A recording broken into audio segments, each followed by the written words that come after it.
Dia, Kleber, tudo Bom bem? dia, senhor. Kleber, me diz uma coisa, que é Kleber Gouveia, fazendo um resumo um pouco da tua história, quem é o Kleber Gouveias? Pintor local, né, que tenta fazer um trabalho social interessante. Essa galeria aqui recebe muitas escolas, né, com frequência, de 4 aninhos até os universitários, e isso vem de tudo quanto é lugar. Nós temos um site, www.galveias.com, que é visitado por 96 países ao redor do mundo, país que eu nem nunca tinha ouvido falar o nome. E quando você fala, a gente faz um trabalho local, aonde nós estamos e qual é a sua história com esse espaço, que aliás, falar da Barra do Jucu e de você é quase a mesma coisa, né? O que é o Barra do Jucu? O que você veio para cá? Como é que é isso? Enfim, conta um pouco da tua história pra gente. Olha, aqui foi uma paixão desde criança. Quem queria ir de Vitória para o sul do Espírito Santo, necessariamente passava aqui no centro da Barra do Jucu, porque era o único caminho entre o norte e o sul do Espírito Santo. Não tinha BR-101, né? Isso até 1955.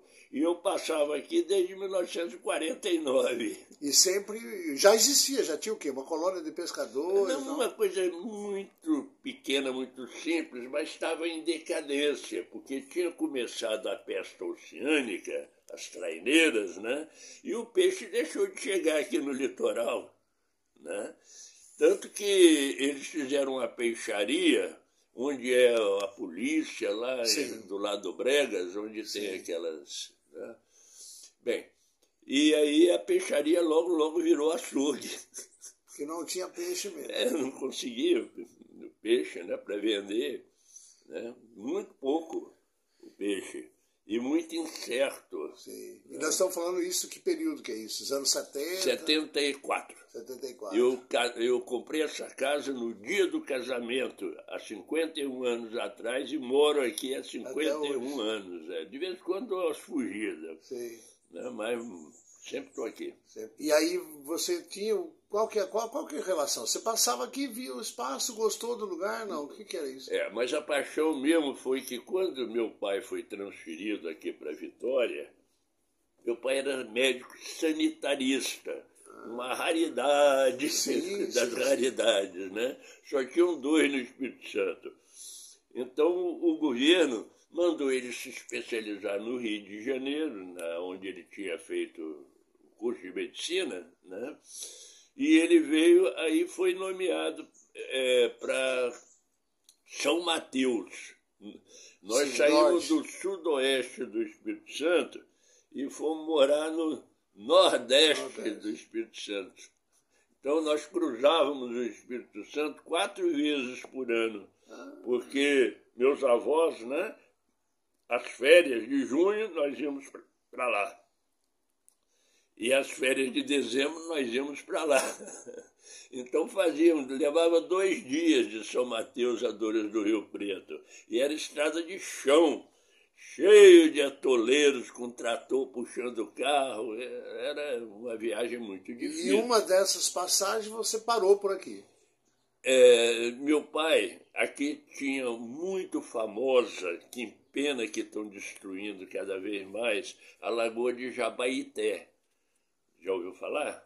Lá da Bahia, né? Tem mais que eu falar, tem uma música. Lá é Jabaeté. Aqui é Jabaeté. Uma lagoa enorme. Dizem que tem caravelas afundadas nessa lagoa, né? Existe a lagoa ainda? Existe, mas é ridículo agora. E ela tinha uma curiosidade que era nacionalmente, na época, conhecido, nos anos 40, 50, que eram ilhas flutuantes. Então, minha mãe, quando fazíamos essas viagens do norte para o sul do Espírito Santo, ela preparava uma farofa com a galinha.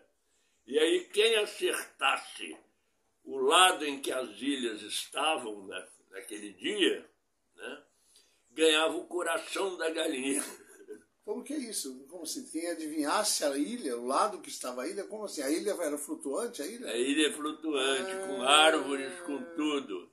Era aqui é uma oleoca, é turfa com óleo. Então é isso, agregava as raízes das árvores, etc. E quando uma vez deu uma chúpia cheia, sim, uns pedaços ali da beirada da lagoa se deslocaram. E aí as árvores se vinham de vela e o vento levava para lá, levava para cá. Mas meu pai tinha um truque, rapaz. O truque do meu pai era o seguinte: quando ia se aproximando da lagoa, ele falava, vou fazer xixi. Aí parava o carro, ia atrás do carro, enfiava o dedo na boca e botava o dedo no ar. Aí ele sabia que direção o vento estava tocando, estava soprando ali naquele lugar. Ou seja, e aí ele sempre comia o coração da galinha. Mas a paixão mesmo por isso aqui foi quando nós viemos morar aqui em Vila Velha, lá na prainha. Nós íamos fazer piqueniques aqui. E eu achava isso aqui a coisa... Rapaz, mas isso aqui era muito diferente. Era deslumbrante. Ali na praia, onde hoje tem a Pedra da Concha, e tem uns cacos de pedra na areia ali, né? Aqueles cacos de pedra eram pedras de 5, 10 metros de altura. E elas uma encostava na outra, de forma que formavam uma lagoa no interior ali daquele agrupado, né, de pedras. E a água ali descia do morro, então era água potável, né? E gelada, geladinha. Nós trazíamos o engradado de guaraná, que era uma criançada danada, né? E botávamos lá para gelar enquanto tomavam banho de mar. Aí na hora de comer lá os sanduíches e tal, ia lá, tirava o engradado de guaraná e a guaraná estava no ponto. E aí, numa dessas vidas, você conheceu a tua esposa? Não. A minha esposa eu conhecia como colega lá na UFES, né? Eu tentei fugir, rapaz, desse negócio de ser artista a vida toda, porque eu vi as condições do Macena. E eu queria ter uma família. E aí eu falei, não dá para conjugar as duas coisas, porque o Macena, porra, um currículo fantástico, um cara que expôs pelo Brasil todas as exposições sempre inauguradas pelo governador, o único brasileiro representado na sala da presidência da República, lá junto com Castanheto e com Jorge Grime, italiano e alemão, né? O quadro mais importante do Palácio Anchieta, aqui no Espírito Santo, né? E um artista nobilíssimo. Né? E quando você fala dessa coisa da família, por quê? Ele não tinha, o Macena não acabou não formando? Não tinha recursos, né? Vivia com... No final da vida, ele já tinha mais de 80 anos, o governo concedeu a ele uma pensão por mérito de 3 salários mínimos. Foi o que salvou ele, de uma certa forma, né?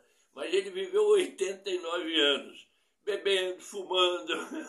E quem é Macena, né? Para quem não conhece, quem é Macena? Quem é o Macena? Macena, ele é um capixaba, é o mais importante pintor capixaba, nascido em Barbacena, Minas Gerais, né? Porque quem nasce no Espírito Santo é espírito santense. Quem ama essa terra é capixaba. Qual a diferença? Oi? Qual a diferença? É o lugar que nasceu, né? Sim, sim. Ah, tá. Capixaba é quem ama e quem nasceu é... Quem nasceu é espírito santense. Quem ama isso aqui é capixaba. Né? Bom, e ele sempre foi uma influência muito forte. Você falava, eu não queria continuar na arte porque via dificuldade. Aí fui fazer medicina, que era a profissão do meu pai, incentivado por ele. Mas no segundo ano do curso de medicina eu vi que aquela merda não era para mim. Não levou a fim. Desculpa aí o termo. Não, mas... E aí, não era para mim. Eu não conseguia me desligar das situações do doente, porque o curso... Foi dentro de um grande hospital, o maior de todos de Portugal, o Hospital de Santa Maria. Né? E aí eu falei, não, isso não... Aí mudei para um curso de gravura em metal da Fundação Calouste Gulbenkian, da Sociedade Nacional dos Gravadores Portugueses. E aí ficou lá por quanto tempo? 2 anos. 2 anos. 1967 e 1968. Tá, e aí voltou? E aí voltei. O único, eu fui lá visitar o Marcelo e falei, pô, mas esse negócio de pedir de ser artista não vai dar certo, não vai funcionar. Pô, o cara aí é um gênio, ele tá nessa merda, né? E eu, como é que vai ser? Né? Aí, o único vestibular que tinha ainda, né? Eu voltei no dia 14 de dezembro.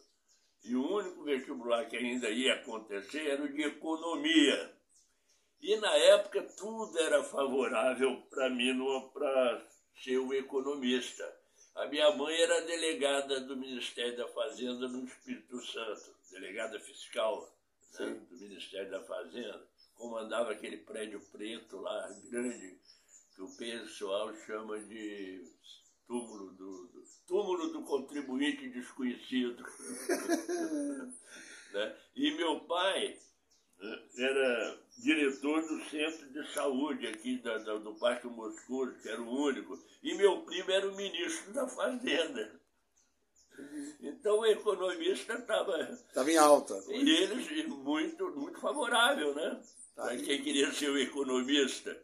E Dona Mariazinha Lucas era presidente do Tribunal de Contas, o Camato era o governador, e tudo pessoas de relação, né, com a minha mãe, pelo posto dela aqui, pelo ministro lá, tal. E aí arrumaram para mim ser conselheiro do Tribunal de Contas. Era a profissão mais invejada de todos os políticos do Estado. Por quê? Porque ganhava uma grana muito boa, não podia nunca ser demitido, né? Tinha um chofé, um carro com placa de bronze, não era chapa branca, não era, pô, placa de bronze, né? E julgava as contas dos prefeitos, do governador e essas porra toda, né? Tinha muito prestígio, tem muito prestígio, um conselheiro do Tribunal de Contas, né? E aí ficou muito tempo? Eu estudei pra cacete no primeiro e no segundo ano de economia, porque eram matérias genéricas. Sim. Era geografia econômica, história econômica, e aí ia, né? Eu gostava mesmo, aí estudei mesmo. Aí um professor lá, né, achou que eu ia ser um grande economista.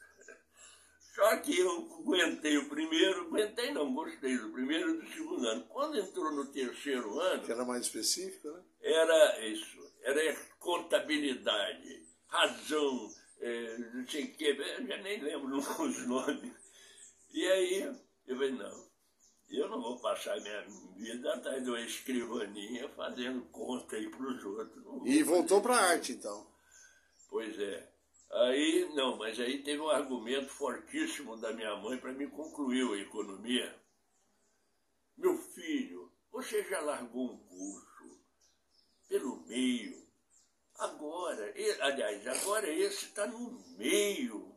Mais 2 anos, termina o curso.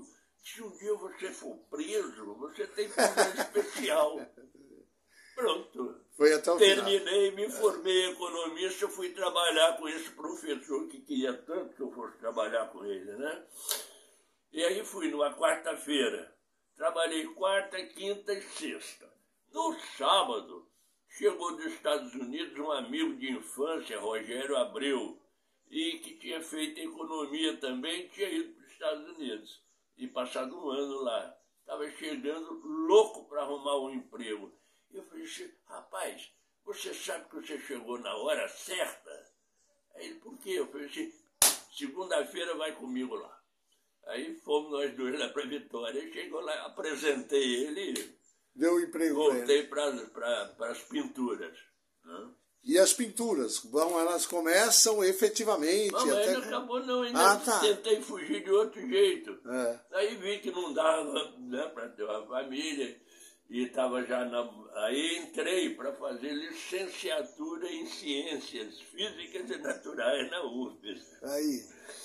Aí conheci a Anitta, aí resolvi mudar o rumo. Ser professor. Como eu era tinha uma formação boa, né, e era um aluno aplicado e tal, Fui contratado para ser o professor dos professores de ciência do Estado do Espírito Santo.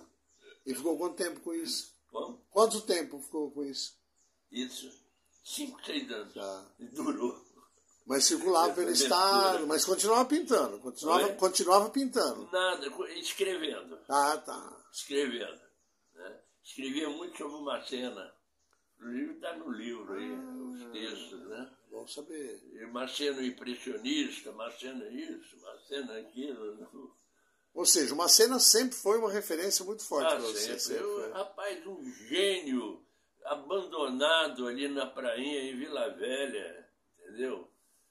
Eu ficava assim, porque o tempo que eu morei em Portugal, eu fui morar com um parente, sobrinho do meu tataravô, mas que tinha o mesmo sobrenome, então a gente se tratava como primo e como tio, tratava ele como tio. E ele, depois, ele abriu 2 galerias lá em Lisboa, no Chiado. Galeria São Francisco, na Rua Aivens, 45, se não me engano, e a galeria, meu Deus do céu, era uma camisaria que ele tinha. Ele fechou a camisaria, chamava Camisaria Guarani, porque tinha comprado aquela empresa de um português que tinha ganhado dinheiro no Brasil, fundou a Camisaria Guarani, mas depois vendeu para esse meu primo, né, tio. E aonde entra a barra? E ele era pintor, abstrato. Como é o nome dele? José Maria Peniche Galveias. Aqui também de Espírito Santo. Ele? Ele? Não. Lisboa. Lisboa. Faz favor. E chegou a vir para cá? Ele era, nos anos 50, 60, ele era um artista respeitado lá em Portugal. Mas aí casou também e resolveu ser empresário, montou 3 lojas e aí ganhou dinheiro.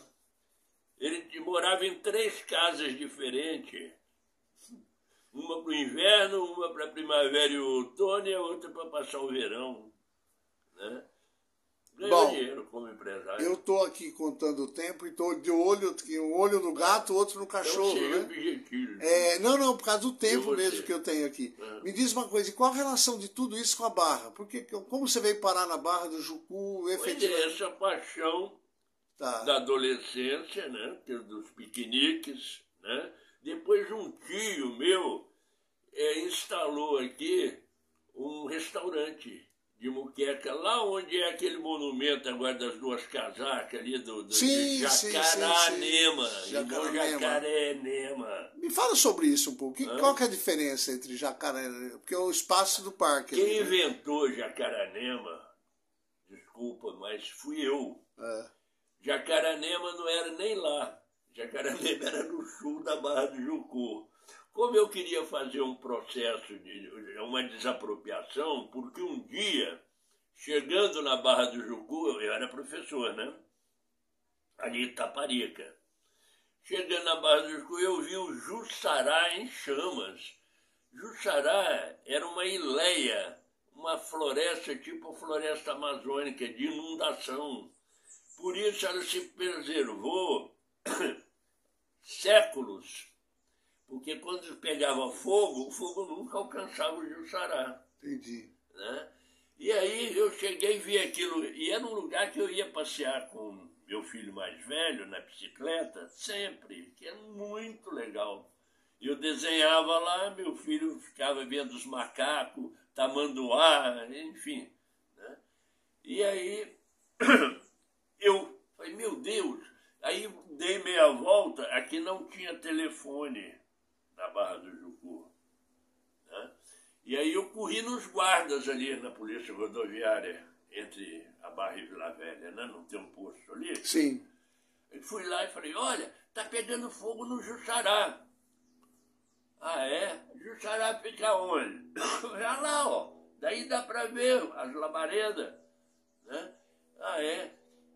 Aí eu falei assim, liga pro corpo de bombeiros. Eu falei pros policiais, né? Aí eles falaram, o senhor é o proprietário? Eu falei, não sou proprietário, não.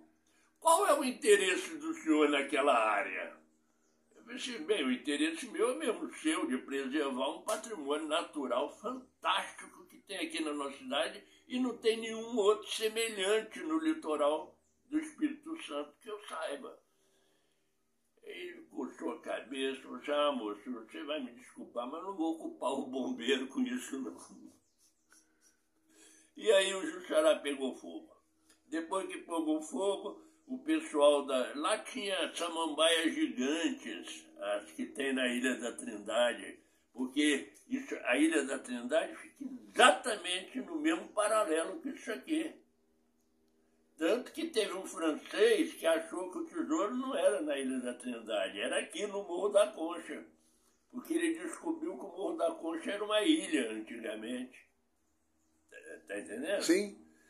O Charles Baffet, o nome do francês, ele era físico nuclear, tinha servido para o governo francês na Índia, acompanhando o desenvolvimento da bomba atômica dos indianos. Ele era espião do governo francês, né?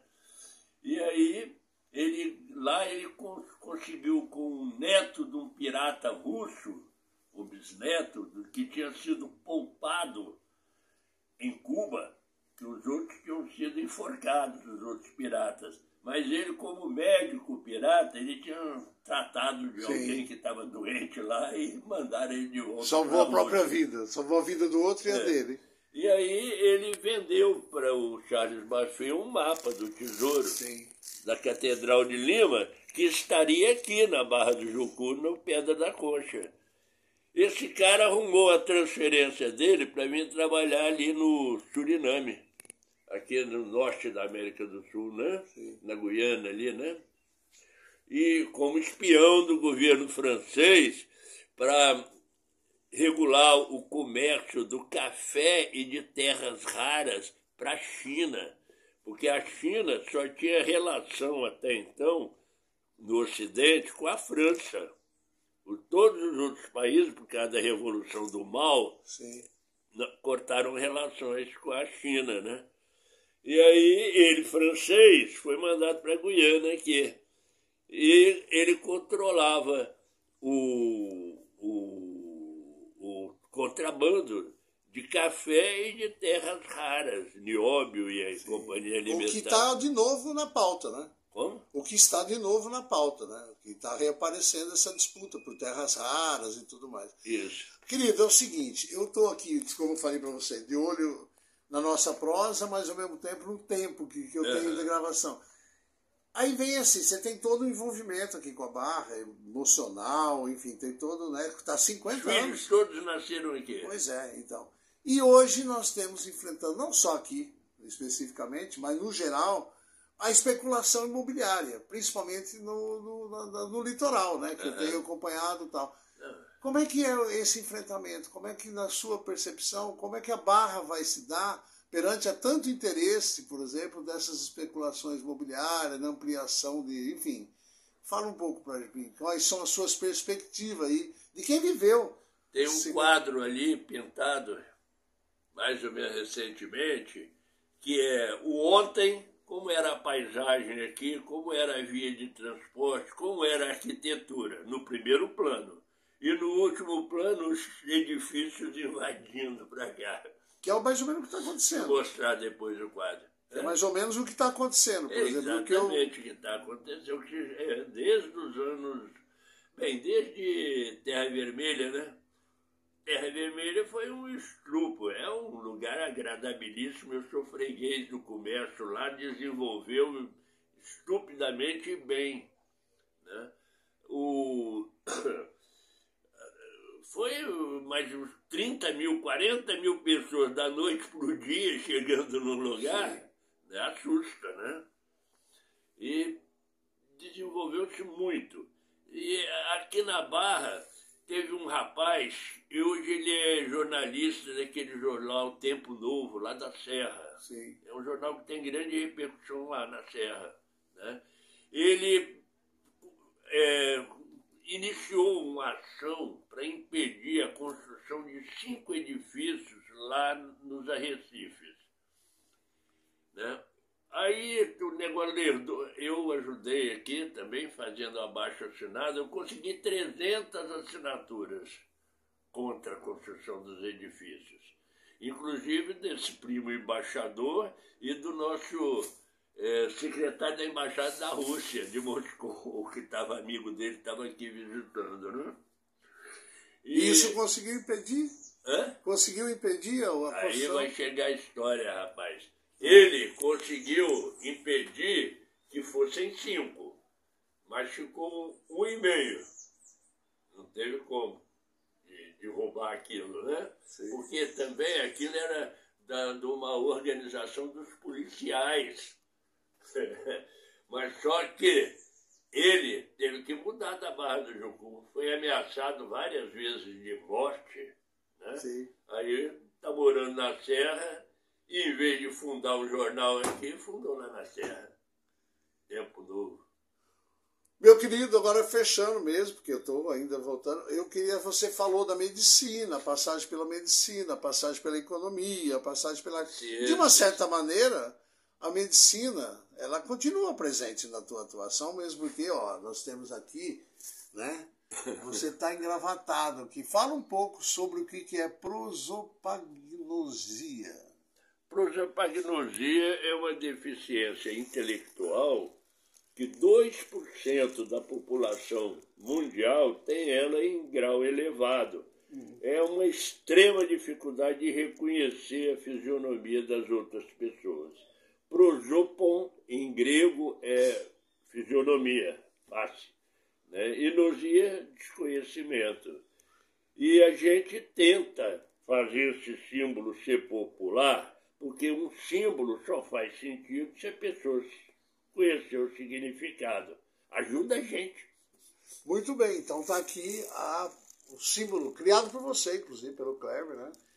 Mas eu não gostaria que falasse de autoria, não. Sim. Porque eu fiz um símbolo bem simples, ó, é uma linha só. Começa aqui, Sim. ó, vai aqui, vai aqui, vai aqui, vai aqui, vai aqui, vai aqui, vai aqui, sem tirar o lápis do papel, né? Para as pessoas reproduzirem isso à vontade, porque quanto mais conhecido, mais sentido faz ter feito. Muito bem. Meu querido, muito obrigado. Óbvio que nós temos muita prosa, muito assunto, mas o tempo aqui já está acabando. Então, eu agradeço o seu depoimento, né? Prazer. Muito bem. Bom dia.